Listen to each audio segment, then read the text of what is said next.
This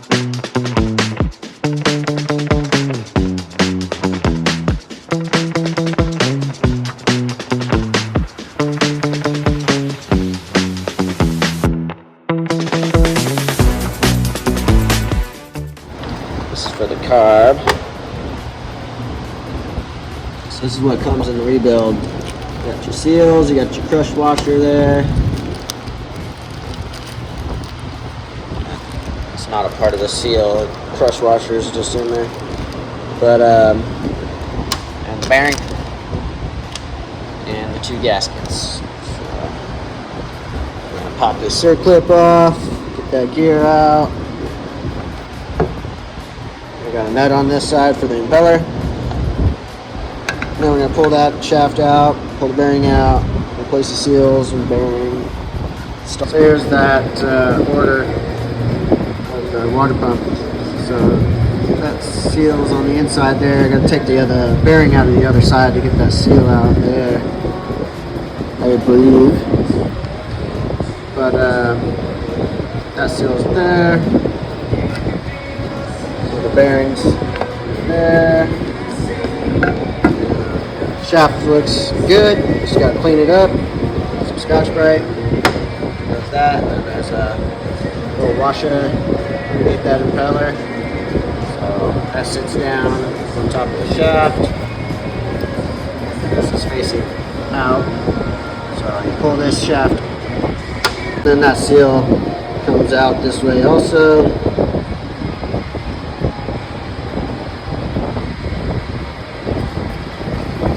Then you can just get this bearing out and clean up all the inside, clean everything up, and reinstall the rebuild kit. So the water pump has a no weak pull. If it leaks out of here, then that's an indicator that your seals are gone bad, and so instead of just leaking into your oil or your coolant system, this is a first indicator that things are going bad.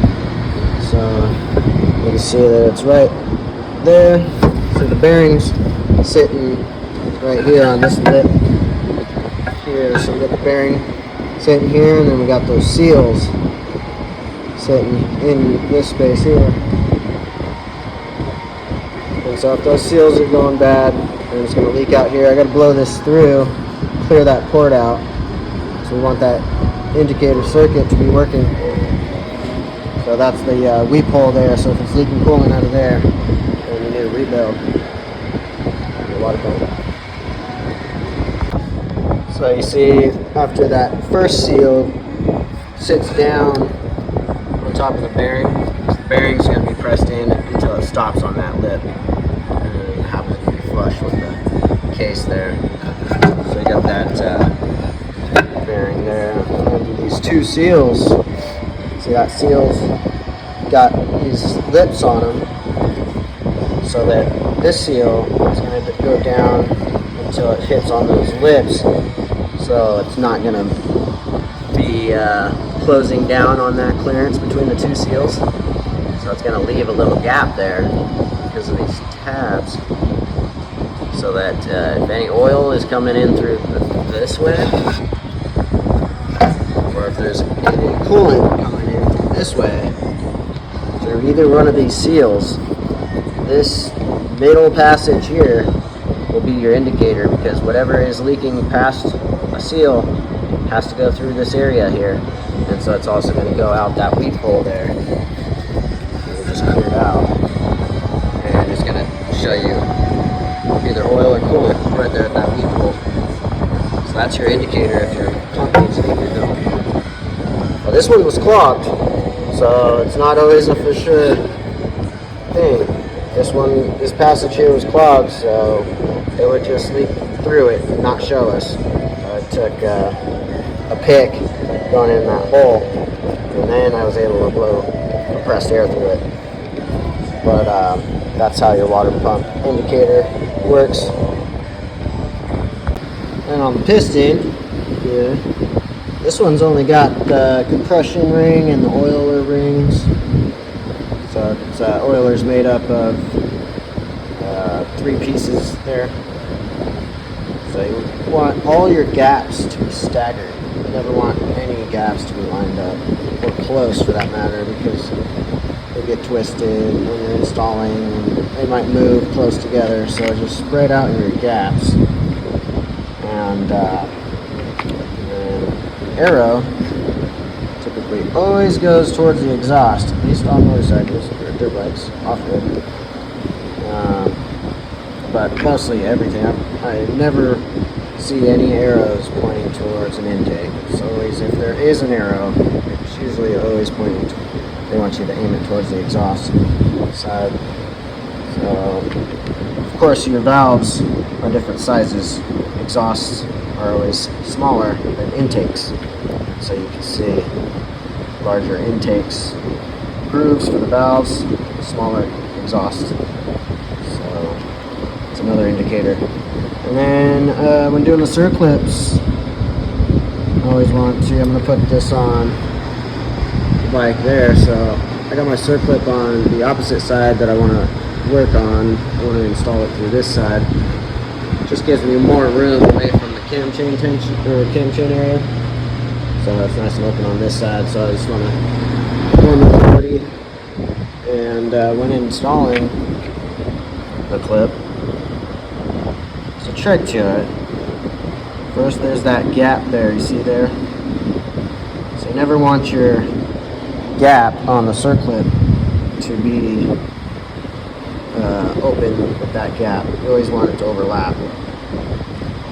And that's so that the next person can just easily get in here and unclip it. You can always rotate it, but if it's not seized, you can rotate the clip and then get it out right here.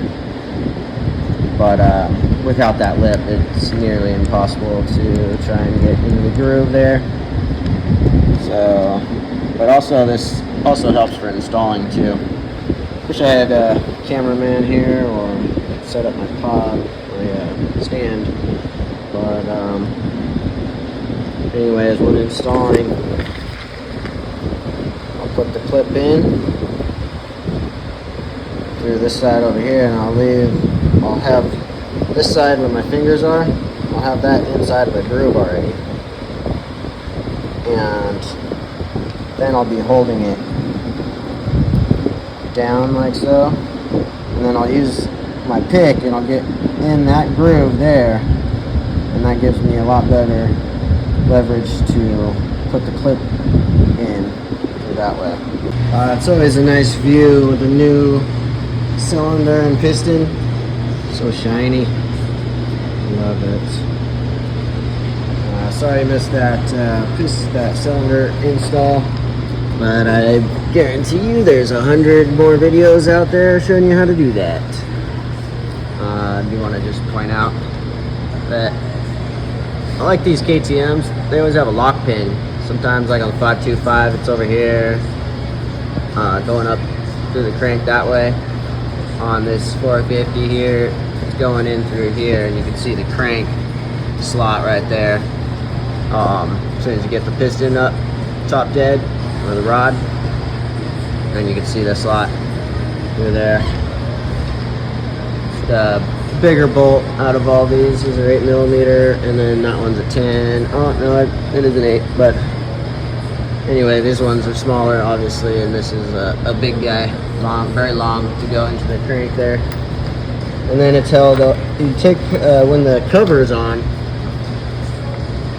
see there's a gap there because the cover's not on. But when the cover is on, you take this special thick washer out of that bolt there, and then so it's sitting away from the crank on normal operating. It's sitting away from the crank that far. So you take that washer off of this bolt there, and it'll go into the crank and lock it down on top dead center so that you don't move off of top dead center. So I like that feature about these KTMs. So yeah, when I'm done, cover's on, take this bolt back out, reinstall the operating washer there. I got the head all cleaned up. Seats are looking fresh. But yeah, this build was getting costly, so we decided not to send the head out because the head was fine on the leak down test. It wasn't leaking past the valves at all, or through the head gasket. So know that it's not warped and the valves weren't leaking, so we're just gonna run it because that'd be an additional probably like $500 to service the head, plus about 300 valves or 250, depending on whether you went titanium or stainless. But this can get costly, so decided to just run the head as is. But as I said, it tested good on the leak down test, and that's all we're concerned about. Take a break from the engine work real quick and do the chain and sprockets while that head's drip drying in the solvent tank. And so yeah, these were about due. We're getting pretty big moon here, and so it'd be feeling real sloppy and rough. And that engine has all those new bearings in it. It's going to be running really smooth, and I just want it to continue on where the rider will feel the smoothness through a new chain and sprockets. You know, that's the last part of the power delivery there, and I don't want all that smoothness to go unnoticed just because this final drive's all rough. So that's where we're going to freshen them up. I like on KTM where they do this. They have these blocks are different sizes here and here, because if you're going to switch up your gearing, and you might need to replace your chain even though it's still good. But in this, you know, if you need to, you can go out further. See how far he has it out, and so you can get it away from if you have a knobby tire on there, a big, like an MD5, and it's hitting the mud flap there, you can turn that around and get you off of the, you know, push your tire back more, even, you know, so you can still go back a little bit more, see there, so you can get it back real far, you know, and so that does have a geometry feel, because the longer back, you know, extended that rear tire is from the front, you know, that's better for high speed, more stable for high speed situations going straight, though, like hill climbs, you know, you see those extended swing arms. But yeah, for tight cornering and sharp feel, you want it the wheel space to be closer together. So ideally you don't want to be as close as you can, you know, for trail riding, you know. So but right now I'm going to do the chain, so I'm going to put his chain tensioner all the way in and then cut the chain where it needs to be. So there's my spiel about that. Oh, and one more thing that goes unnoticed is these chain tensioner bolts, adjustment bolts. They seize up in the swing arm. Sometimes water will get inside, either through here or on other models. Not so much KTM, but they got them sealed up. But if you have a poor sealing up here, and you know this is hollow, and so water, I've actually pulled bolts out and water just pour out of there. But anyways, it's like an easy spot, low to the ground, and we're going through puddles and water and getting a bunch of water in here, so it's a good idea to just put some assembly lube on here, some NACs, so I just got this NACs lubricant, So I'm gonna put some of that, just a dabble do. I'm gonna cover that up. That'll protect the threads. It's a common thing for these adjusters to get seized into the swing arm, and that's just a whole heaping hassle right there. So, dude, it's worth pulling it out and seizing it up. You know, even if you're not replacing your chain and sprockets or anything, just go ahead and, you got your tire off, you're doing your tire, and just pull, you know, you're having your axle out and everything already, so you can just easily just stick a gun in there and just zip those right out, put some anti-seize in there and zip them all in. So, there you go. There's a O-ring that goes on that collar that you see underneath the washer. There's this collar in there, but on the other side is this groove. That's where this O-ring goes in there.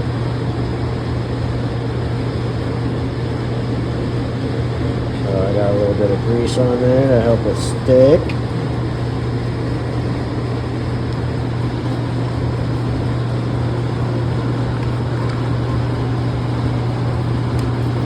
Slip that in, give it a little slide so it doesn't roll a lip on the seal. Check the seal lip, and you're good to go.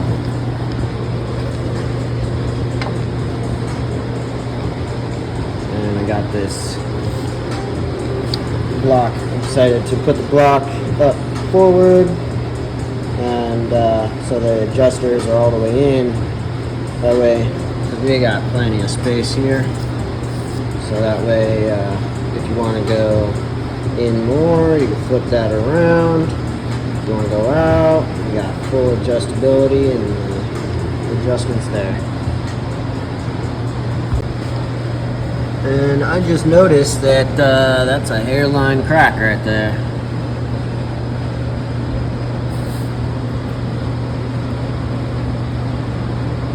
Yeah. Fat crack. So he's going to want to get that replaced. If that goes, then there won't be a way. You know, maybe that part will just bust off, and this part will still be there holding that, you know, chain tension. So it could be okay if it fails out in the field, but yeah, might want to not risk that one. Yeah, I really do love these motors. KTM decided to make their rocker arms removable without having to mess with the cam chain. So you just take these two bolts out here, and you just thread in to your rocker arm, and you just pull that pin out. And then you can change your shims without pulling the cam. You just mess with the rockers, that's it.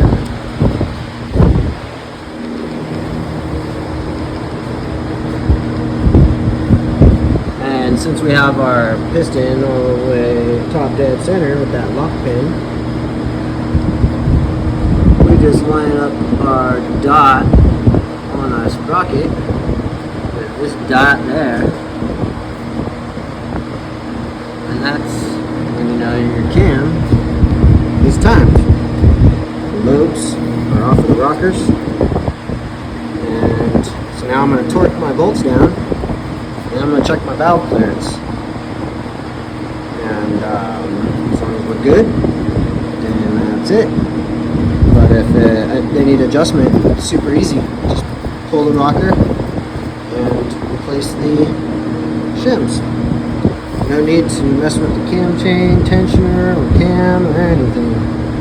So, I really do like these motors. So yeah, I got that water pump gear. So now I can finish putting that case back on. And button this project up. then we can move on to the next one.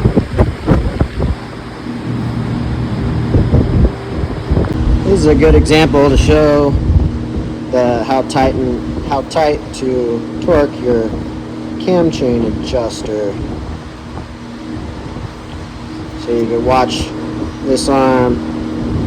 That's where the adjuster is, going in there, pushing up on the guide. And so you're just going to go by hand.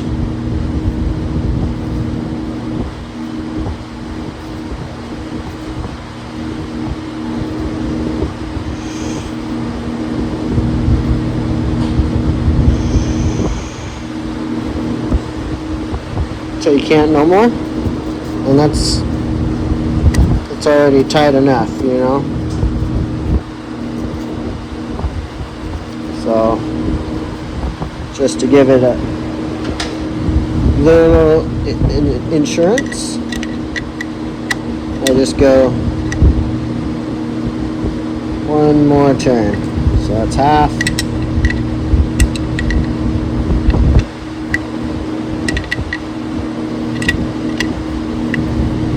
Come on. One. So now I know that's solid. Now this is that long crank lock pin bolt I'm talking about. So you just put that washer on there so that it stays off the crank.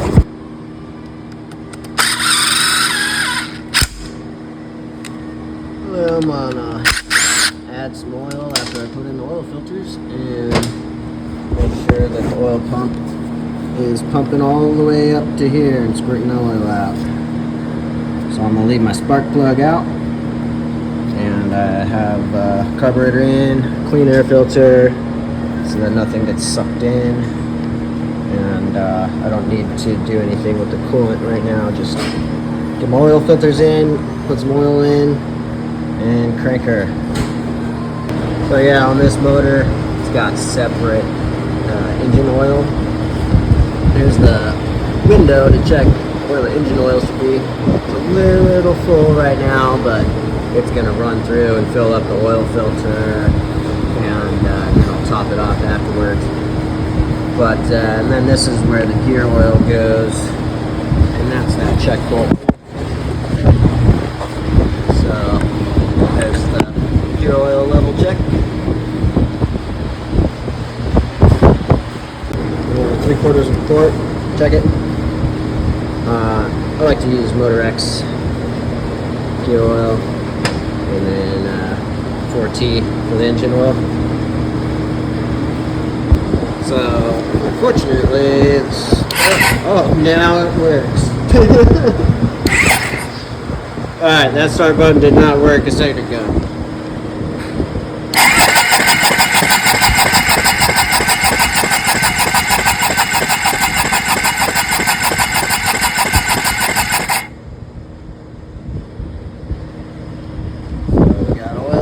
The top.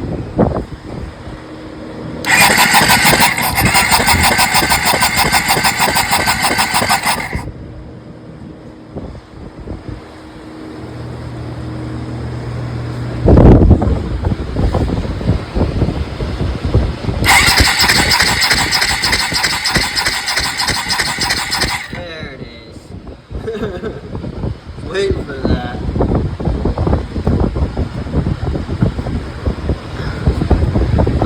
Man, that's like a old fella with a kidney stone, and then she just burst it open.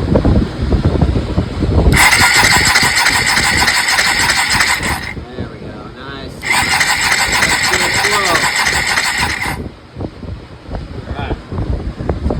Alright, we're getting closer to fire time.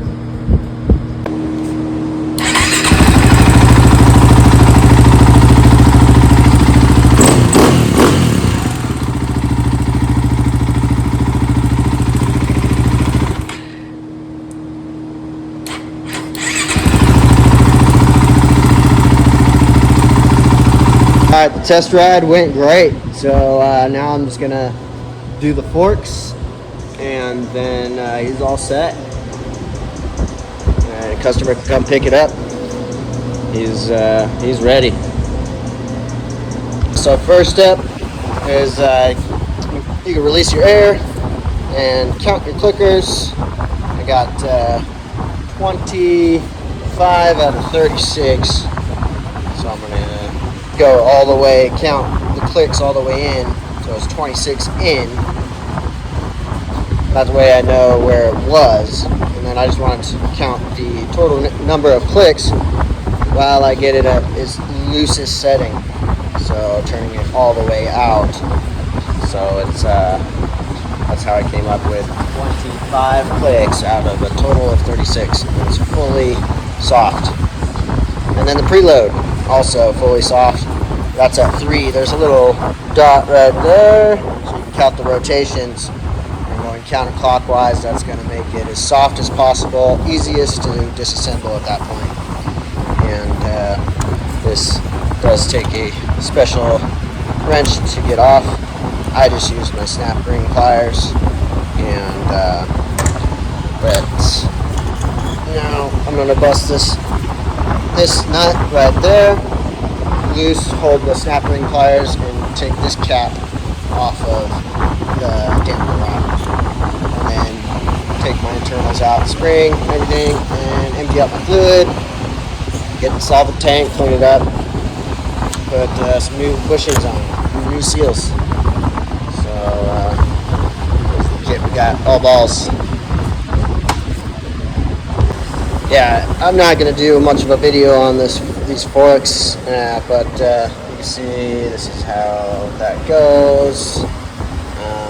I got to wrap this job up. It is lingering on too long. I got too much to do. I just want to point out that bushing kit did not come with seals.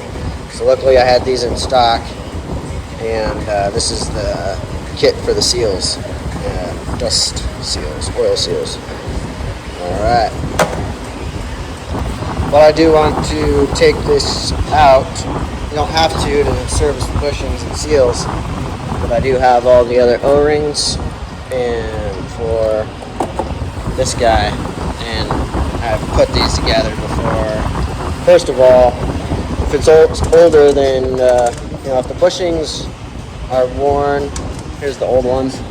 Still has the Teflon on the outside, but it's just I've rebuilt too many of these that past a certain age, the bushings are toast, or not even toast, just worn a little bit, and the seals just won't hold. And then I put them together and just did that, and then this part leaks here, so it's just best, if it's past a certain age, like this is a 2008, I don't know when this have been replaced or not, so instead of just tearing it apart and then leaking from the seals and having to order the bushings and then leaking later from here, it's just the best idea just to get everything to do it all, and that way there's no hold-ups and it just gets in and out. And then if this adjuster cap,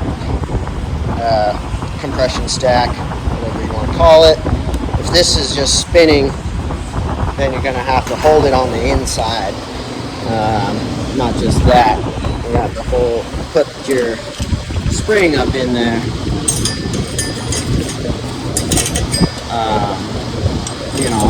like so,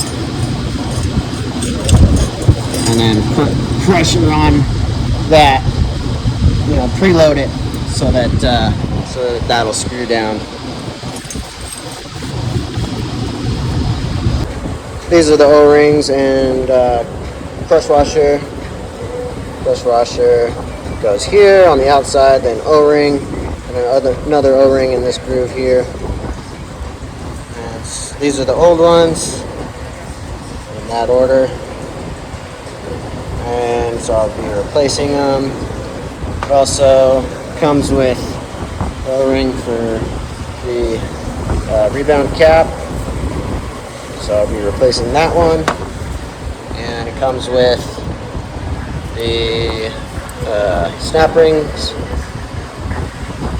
looks like they are, I noticed with these all balls, they're cut to fit.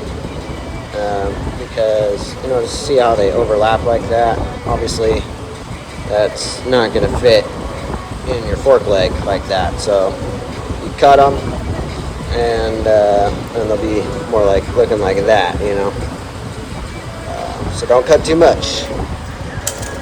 The only thing I wish that it came with, which it did not, and I have some in stock, so I'll just replace these. But this washer is badly cupped. It does not come with that. Everything else is good. Comes with everything else you need, unless, you know, you have damage done or anything. I've seen these crack before. And so yeah, just inspect everything else.